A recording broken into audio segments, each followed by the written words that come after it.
요즘 대기업 임원들의 평균 나이가 40대라고 합니다. 50대는 이미 자리를 비우고 있고 60대는 더 말할 것도 없습니다. 그런데 정년은 65세로 연장된다고 하네요. 이게 정말 좋은 일일까요? 1970년생 이후부터는 정년이 60세에서 65세로 늘어납니다. 5년을 더 일할 수 있다. 언뜻 보면 좋은 일 같지만 사실 걱정도 됩니다. 왜냐하면 우리는 준비가 안 돼 있으니까요.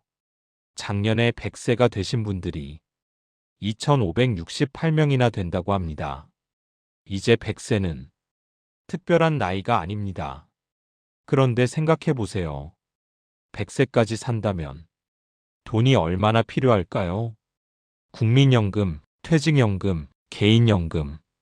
이것만으로는 부족합니다. 자녀 교육에 쏟아부은 돈, 결혼 자금으로 빠져나간 돈. 남는 건 대출이 껴있는 집 한 채뿐입니다. 이걸 부모의 생애 골다공증이라고 부른답니다. 뼈에 구멍이 숭숭 뚫린 것처럼 재정에도 구멍이 난 상태라는 뜻이죠. 65세 정년. 단비일까요, 독일까요? 60세에 끝났던 월급이 65세까지 나온다는 건 분명 단비입니다.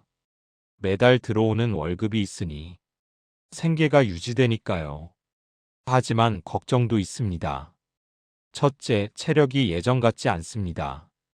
60세가 넘어가면 아무래도 몸이 예전 같지 않습니다. 스탠포드 대학 연구에 따르면 34세, 60세, 78세에 급속한 노화가 일어난다고 합니다.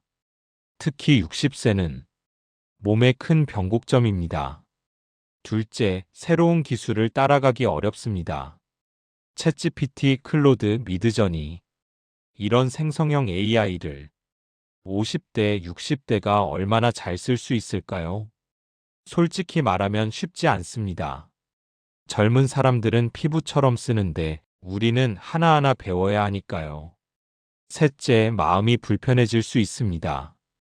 정년이 연장되어도 내 생산성은 예전만 못한데 회사는 나를 계속 고용해야 합니다. 기업 입장에서는 부담스럽고 나는 자꾸 눈치가 보입니다. 출근하면서도 나 때문에 회사가 힘든 거 아닐까? 이런 생각을 하게 될 수도 있습니다. 그렇게 되면 5년이 고통스러운 시간이 될 수도 있습니다. 그럼 어떻게 준비하면 좋을까요? 1. 무엇보다 건강이 중요합니다. 어떤 전문가는 기승전 몸뚱이라는 표현을 썼습니다. 무슨 이야기를 하든 결국 몸으로 귀결된다는 뜻이죠. 65세까지 일하려면 몸이 받쳐줘야 합니다. 60세 넘어가면 여기저기 안 아픈 데가 없습니다. 넘어지거나 다칠 위험도 높아지고요. 중년에 한번 크게 다치면 평생 고생합니다. 그러니 지금부터라도 꾸준히 운동하시고 정기검진 받으시고 몸을 잘 관리하셔야 합니다. 2. 늦었다고 생각 말고 공부하세요. 통계에 따르면 우리는 83세까지 일해야 한다고 합니다. 그럼 새로운 일을 배워야겠죠. 첫 번째 공부, 인공지능.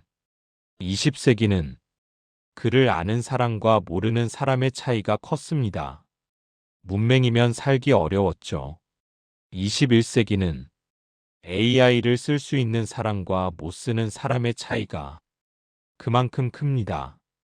글을 모르면 20세기를 못 살았듯이 AI를 모르면 21세기를 살기 어렵습니다. 나는 나이가 많아서 이렇게 생각하지 마세요. 늦었다고 생각할 때가 가장 빠른 때입니다. 두 번째 공부, 내 전문 분야를 더 깊이.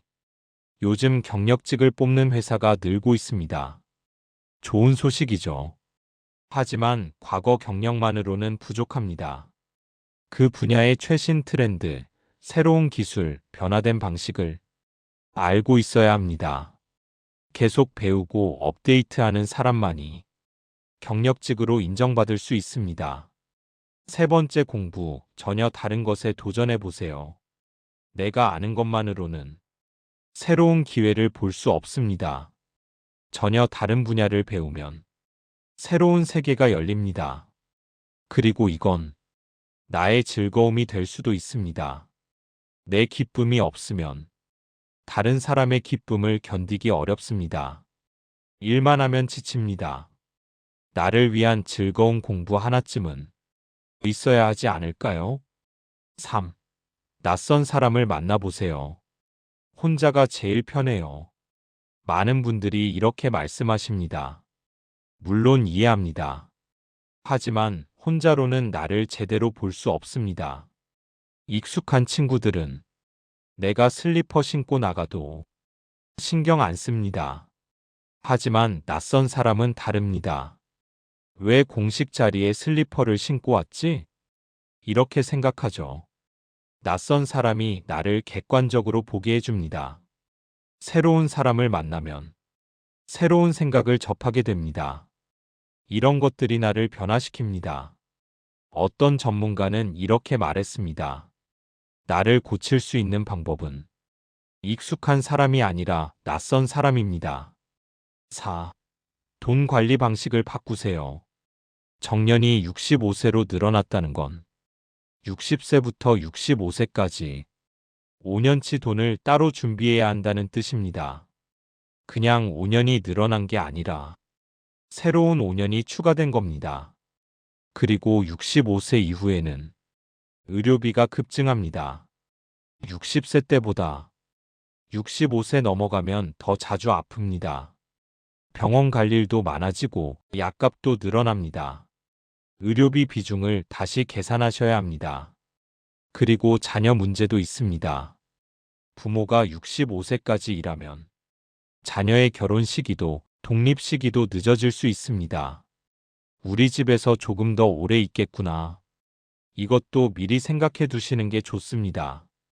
5. 집안을 정리하세요. 나이가 들면 자연스럽게 물건이 많아집니다. 자식들이 갖다 준 것도 쌓이고 언젠가 쓸 수도 있겠지 하는 것들이 구석구석 자리를 차지합니다. 정리는 생존과 관련이 있습니다. 정리가 안 돼 있으면 걸려 넘어지기 쉽습니다. 중년에 한번 크게 넘어지면 회복이 쉽지 않습니다. 그리고 정리는 정신 건강과도 연결됩니다.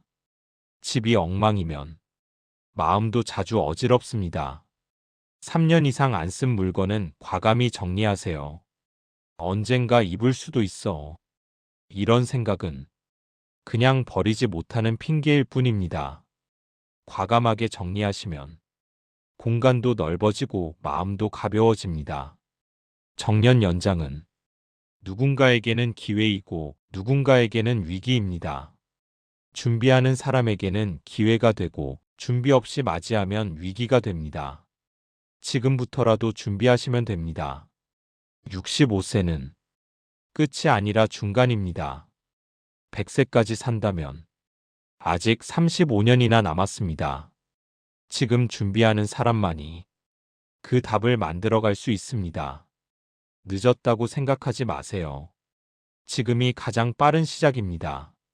여러분은 어떤 준비를 하고 계신가요?